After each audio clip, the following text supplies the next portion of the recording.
This is How Curious from KGOU, exploring tall tales, legends, and rumors in Oklahoma. I'm your host, Caitlin Howard.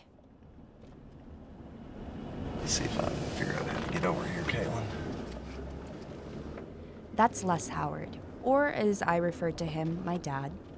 One evening in July, we drove across the Oklahoma border to visit Fort Smith, Arkansas. It's a few miles away from Pensacola, a small town in eastern Oklahoma where my dad grew up and still lives with my mom. There it is. There's the statue.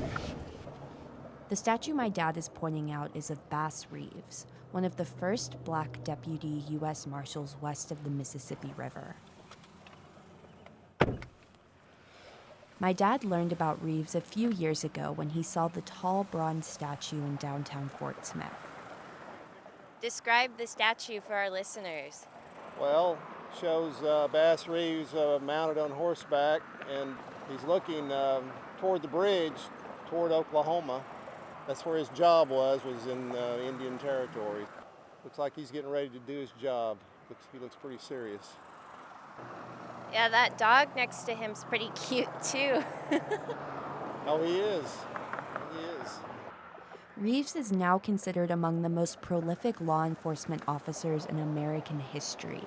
But in recent years, people have started to also associate Reeves with something else. Well, I've heard that the character of the Lone Ranger was based on Bass Reeves' life.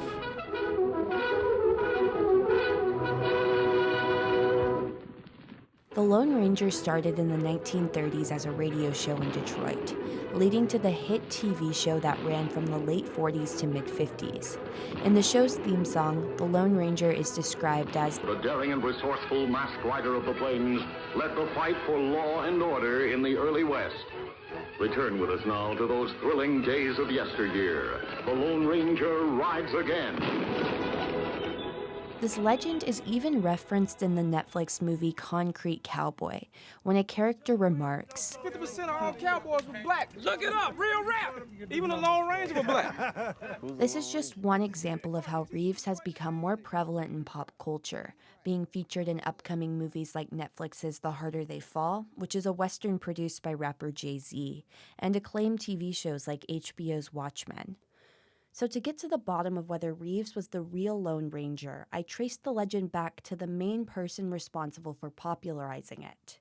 In this case, that's Art T. Burton. He first heard of Reeves as a child while at his grandparents' home in Arcadia, Oklahoma. But Burton's interest in Reeves was sparked again in the 80s when he started hearing secondhand information about Reeves. And then he told me that Bass got out, ride out, shoot out, rope out, fight out, blah, blah, blah, blah. And my first inclination was these people are off their rocker. Because, if this guy was that good, everybody would have known about it. From that point forward, Burton was determined to learn everything he could about Reeves. So I called up the U.S. Marshals office in Washington, D.C. And I asked them, I said, have y'all ever heard of Bass Reeves? And they said, yeah, we're quite aware of him. He was a real good lawman. And I was shocked, Washington, D.C. Burton called historical societies across Oklahoma and was surprised by the response. So I called up the Muskogee Historical Society, and a lady answered the phone, and I told her I was trying to do some research on Bass Reeves, who was a deputy U.S. Marshal and had lived in Muskogee. And she said, I never heard of him.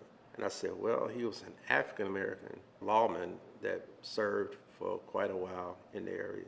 She was very polite. She said, sir, we did not keep black people's history here.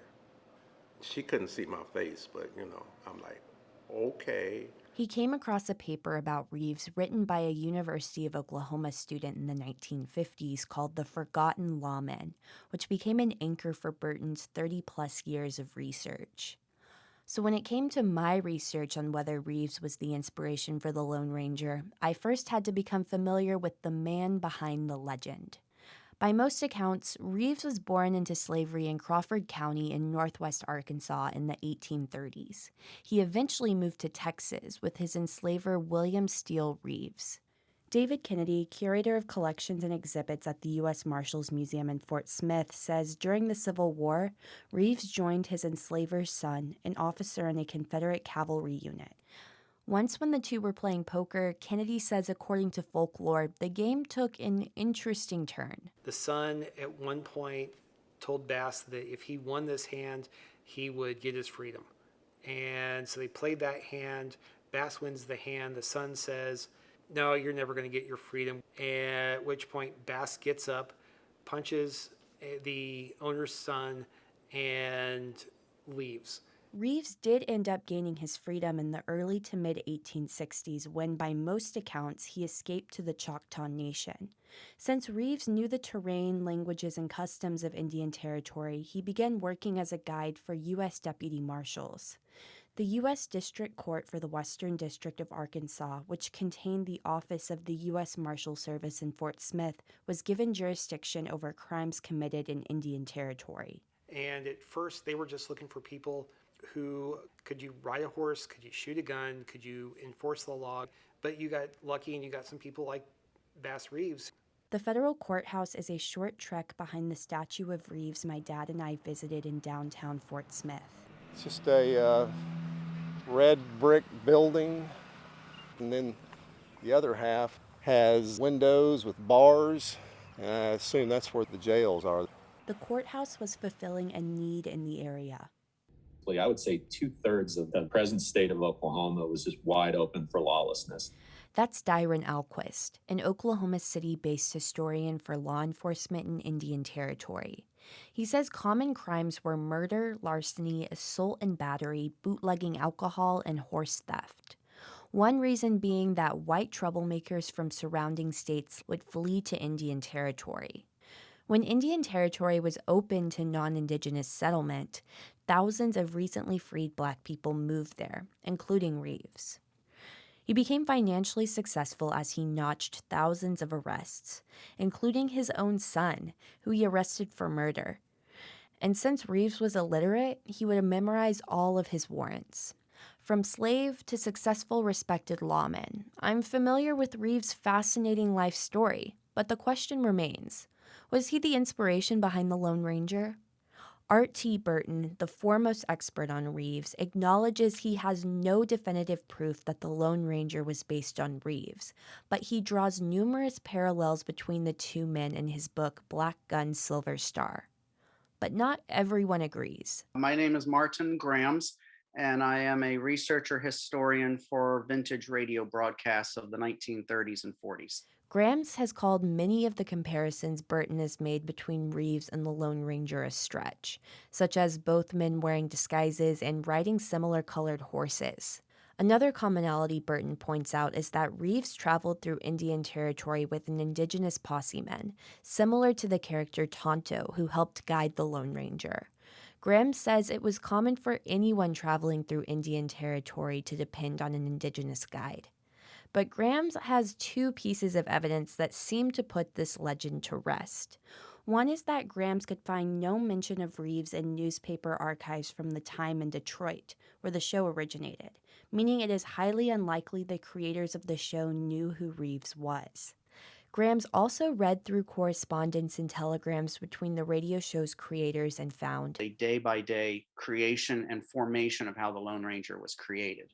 And going through there, nothing was ever referenced about Bass Reeves. But when Grams found a letter between two of the radio program's creators that said to try to make them like the screen version of Tom Mix, because that's what's popular in the theaters. And that's a smoking gun to say if anybody was the inspiration for the Lone Ranger, it was the screen persona of Tom Mix. Mix appeared in hundreds of films, like the 1932 movie My Pal the King, which also starred a young Mickey Rooney. Come up here, young man. I'll attend to you. What are they doing? Trying to abuse you? Oh, I'm all right now. I might have been hurt if you hadn't come along. I called my dad to tell him the news. With all that being said, what are your thoughts on the information I gave you? Probably what the Lone Ranger stories probably would pale in comparison to some things that Bass Reeves did, so. Like shooting his cook. Reeves was a renowned lawman, but not a flawless character. In 1884, Reeves set up camp while on patrol in Indian Territory. Reeves supposedly got into an argument with his cook. Shortly thereafter, Reeves' rifle allegedly went off by accident, killing his cook. He was eventually acquitted for the killing, but the cost of his defense and lack of income left him bankrupt. Okay, Jason, we are ready to roll. The last place my journey took me was to Muskogee, where I attended the Bass Reeves Western History Conference. Reeves enthusiasts from across the nation gather each year to celebrate and learn more about his life. My goodness, look who is up ahead. It is Reverend. The conference included a guided bus tour of Muskogee, where actors in period wear playing characters from Reeves' life boarded the bus at various stops. Well, hello, Marshal Reeves. How are you? Old, decrepit, and cranky. Oh, dear. Muskogee is where Reeves spent the last years of his life, transferring there when jurisdiction changed. When Oklahoma became a state in 1907, David Kennedy from the U.S. Marshals Museum says Reeves lost his position as a U.S. deputy marshal. I think it was telling that you don't hear of any of the famous black deputies of early Oklahoma statehood, whereas there were at least a couple of dozen deputies who worked out of Western District of Arkansas during the 1800s. Reeves died in 1910. It is unknown where he is buried, but Burton knows one thing is for certain.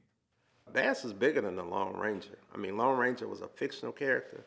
Bass Reeves is the real thing, and he did it for a long period of time. This was a very dangerous area during the Wild West era. Bass walked into the Valley of Death every day for 32 years and came out. People is finding him, and I think they want to celebrate who he is.